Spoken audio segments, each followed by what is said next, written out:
બોટાદ કડદાકાંડને લઈને જે આમ આદમી પાર્ટીના નેતા રાજુ કરપડા અને પ્રવીણ રામ છે કે જેઓ જેલમાં ગયા હતા, પરંતુ હવે જ્યારે આજે જેલ બહાર આવ્યા છે અને આવતાની સાથે જ તેમના દ્વારા સમગ્ર વિષયને લઈને મોટા ખુલાસા કરવામાં આવ્યા છે. વિગતે ચર્ચા કરીએ. નમસ્કાર, હું હંસિની અને તમે જોઈ રહ્યા છો નિર્ભય ન્યૂઝ. બોટાદના જે આમ આદમી પાર્ટીના નેતા છે રાજુ કરપડા અને પ્રવીણ રામ તેમના દ્વારા બોટાદના કડદાકાંડને લઈને આપણે જોયું હતું કે ઉગ્ર વિરોધ કરવામાં આવ્યો હતો. એ બાદ રાજુ કરપડા, પ્રવીણ રામ સહિત જે બીજા ખેડૂતો હતા, લગભગ 85 જેટલા લોકોને જેલમાં ધકેલવામાં આવ્યા હતા અને અંતે જ્યારે અત્યારે હાલ રાજુ કરપડા અને પ્રવીણ રામ જેલની બહાર આવ્યા છે અને આ સમગ્ર વિષયને લઈને રાજુ કરપડા દ્વારા મોટા ખુલાસા પણ કરવામાં આવ્યા છે. શું કહેવામાં આવ્યું છે સાંભળીએ. આમ આદમી પાર્ટીની આજની આ પ્રેસ કોન્ફરન્સમાં આપ સૌનું હાર્દિક સ્વાગત છે. અમારા માટે, આપણા સૌના માટે ખૂબ ખુશીનો પ્રસંગ એ છે કે ખેડૂતો માટે કડદાના મુદ્દે સરકાર સામે મજબૂત લડત આપીને 108 દિવસથી વધારે ખેડૂતો માટે જેલમાં ગુજાર્યા પછી આપણા ખેડૂત નેતા માનનીય રાજુભાઈ કરપડા જામીન મુક્ત થઈ અને આપણી સૌની વચ્ચે આજે હાજર છે. આ આખા આંદોલન દરમિયાન, જેલવાસ દરમિયાન જે કંઈ એમના અનુભવો છે અને ખેડૂતો માટે શું શું થઈ શકે એવું હજી છે એની વાત રાજુભાઈ કરપડા કરશે. તો આપણે સૌ રાજુભાઈ કરપડાની વાત સાંભળીશું. આજની આ પ્રેસ વાર્તામાં તમામ પત્રકાર મિત્રોનું હૃદયથી સ્વાગત છે. સાથે જ મારી સાથે ધારાસભ્ય ગોપાલભાઈ, સાગરભાઈ, અમારે સહપ્રભારી શ્રી મુલાભાઈ, અમૃતભાઈ મકવાણા અને સાથે જ મોટી સંખ્યામાં જ્યારે ખેડૂતો ઉપસ્થિત છે ત્યારે તમામ મિત્રોનું હૃદયથી સ્વાગત કરું. આમ તો જેલવાસના જે કપરા સમયમાં જે પણ પત્રકાર મિત્રોએ, ખાસ કરીને સમર્થક ભાઈઓ, કાર્યકર્તાઓ, પાર્ટીનું શીર્ષ નેતૃત્વ અને સૌથી મહત્વની જેની વાત કરી શકાય એવા ખેડૂત પરિવારોએ મને અને મારા પરિવારને જે હિંમત પૂરી પાડી છે, આ તમામનો હું આ તકે હૃદયથી આભાર માનું છું. 10/10/2025ના રોજ જે વર્ષોથી બોટાદ માર્કેટિંગ યાર્ડમાં વેપારીઓ દ્વારા જે ખેડૂતોનું શોષણ થતું એના વિરોધમાં રજૂઆત કરવાના પ્રયત્ન કર્યા. હજારોની સંખ્યામાં ખેડૂતો ઉપસ્થિત રહ્યા. માત્ર મૌખિક બાંહેધરી આપી ખેડૂતોને ગુમરાહ કરવાના ક્યાંક ને ક્યાંક એપીએમસીના સત્તાધીશો દ્વારા જે પ્રયત્નો થયા, ખેડૂતોએ લેખિતમાં બાંહેધરી માંગી કે ફરી વખત કડદાના બહાને અમારી સાથે છેતરપિંડી ન થાય, આ બાંહેધરી જોઈએ છે. પરંતુ આપ સૌ જાણો છો કે 10 તારીખે શરૂઆત થયેલી ગાંધી ચિંધ્યા માર્ગે લડાઈની 12 તારીખે જ્યારે ખેડૂતો હળદળ ગામે મળ્યા ત્યારે અમુક લોકો દ્વારા ક્યાંક ને ક્યાંક કાર્યક્રમને બગાડવાના પ્રયત્ન થયા. કાર્યક્રમ ખેડૂતો શાંતિથી કરી રહ્યા હતા. જેને પણ દોડવાના પ્રયત્ન કર્યા હોય, જેને પણ અમારી હિંમત તોડવાના પ્રયત્ન કર્યા હોય, એમને કહીએ છીએ કે 108 દિવસ કરતા વધારે સમય જેલમાં રહ્યા પછી પણ છેલ્લા 8 વર્ષથી જે ખેડૂતો માટેની અમારી લડાઈ ચાલે છે, આ લડાઈને અમે આગળ ધપાવીશું.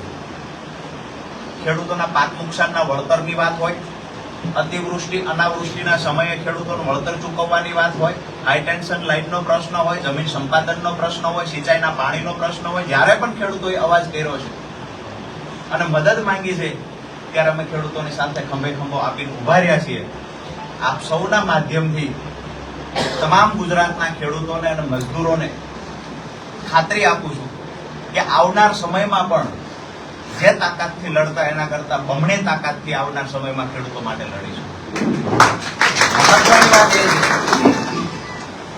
કે જે જેલવાસનો સમય 108 દિવસ કરતા વધારે રહ્યો, તો આ સમયગાળા દરમિયાન આવનાર સમયમાં ખેડૂતોની સુખાકારી માટે શું કરી શકાય, શું રોડમેપ બનાવી શકાય, આ વિચારવાનો સમય મળ્યો છે. અને જે સમય મળ્યો તો એનો સદુપયોગ આવનાર સમયમાં જોવા મળશે. આપ સૌનો ખૂબ ખૂબ આભાર. કોઈ પત્રકાર ભાઈઓનો કાંઈ પ્રશ્ન હોય? પત્રકાર મિત્રોનો આગામી દિવસોમાં શું તમારી રણનીતિ રહેશે ખેડૂતો માટે?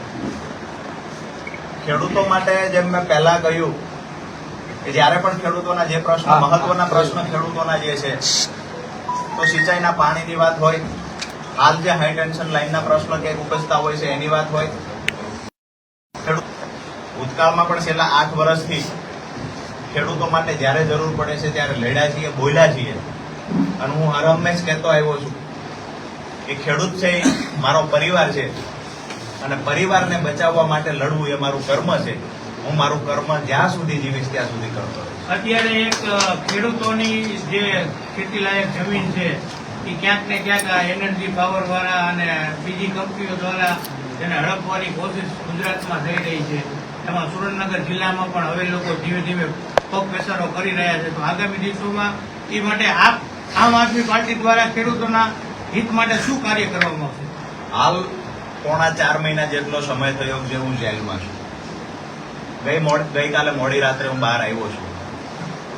આપે જે વાત કરી કે ક્યાંક ને ક્યાંક કંપનીઓ દ્વારા ખેડૂતોને દબાવવાના પ્રયત્ન થઈ રહ્યા છે, એની જમીન હડપવાના પ્રયત્ન કર્યા છે. હું આવનાર સમયમાં તમામ બાબતે અભ્યાસ કરીશ અને ભૂતકાળમાં કચ્છ સુધી અને જુનાગઢ સુધી ખેડૂતો માટે લડવા ગયા છે તો સુરેન્દ્રનગરમાં તો લડશું એની ખાતરી આપીએ છીએ.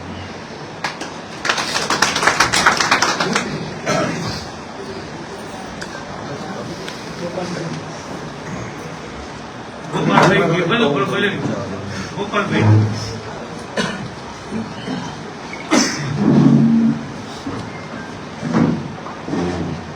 આજે સુરેન્દ્રનગર સર્કિટ હાઉસ ખાતે ઉપસ્થિત સૌ મીડિયા મિત્રોનું સ્વાગત.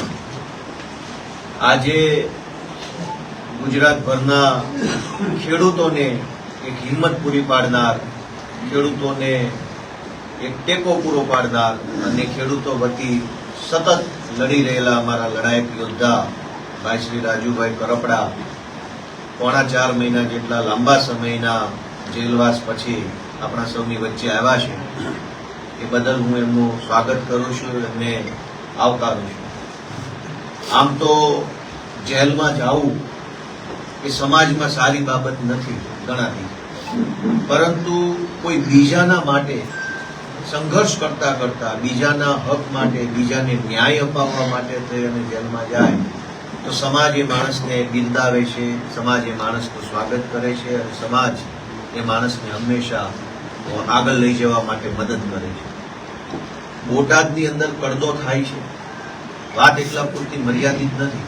રાજુભાઈએ જેમ જણાવ્યું એમ કે ક્યાંક હાઈ ટેન્શન લાઈનોના નામે ખેડૂતો સાથે અન્યાય થાય છે, ક્યાંક ટેકાના ભાવે જણસની ખરીદી થાય છે, એમાં કટકી થાય છે, ક્યાંક ટાઉન પ્લાનિંગના નામે ખેડૂતોની જમીન પડાવી લેવામાં આવે છે, ક્યાંક સંપાદનના નામે હાઈવેના પ્રોજેક્ટમાં ખેડૂતોની જમીન પચાવી પાડવામાં આવે છે, જમીન માપણીના નામે ખેડૂતો સાથે અન્યાય થઈ રહ્યો છે. તો અલગ અલગ અનેક મુદ્દાઓમાં ખેડૂતોને નિરંતર અન્યાય થઈ રહ્યો છે. પણ આજ દિવસ સુધી ગુજરાતમાં ખેડૂતોના મુદ્દા ઉપર આક્રમકતાથી અને પૂરી નિષ્ઠાથી લડે એવા આગેવાન ખેડૂતો પાસે ન હતા. પણ જ્યારથી રાજુભાઈ કરપડાએ ખેડૂતોની લડાઈ લડવાનું નેતૃત્વ ઉપાડ્યું છે અને એમની સાથે ખભે ખભો મિલાવી ભાઈ શ્રી પ્રવીણભાઈ રામ, રમેશભાઈ મેર, મહેશભાઈ કોટડિયા જેવા અનેક સામાન્ય ખેડૂત પરિવારમાંથી આવતા વ્યક્તિઓએ ટીમ બનાવી અને ટીમના સ્વરૂપમાં ખેડૂતો વતી લડવાનું ચાલુ કર્યું.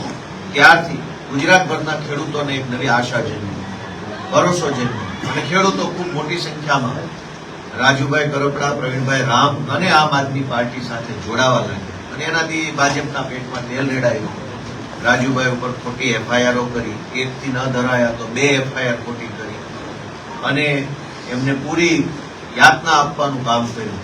પરંતુ રાજુભાઈએ એક સબળ નેતૃત્વ કેવું હોય. તમારું શું માનવું છે આ વિષયને લઈને અમને કમેન્ટ કરીને ચોક્કસથી જણાવજો. તેની સાથે અમારી ચેનલ નિર્ભય ન્યૂઝને લાઇક, શેર અને સબસ્ક્રાઇબ કરવાનું ભૂલશો નહીં. નમસ્કાર.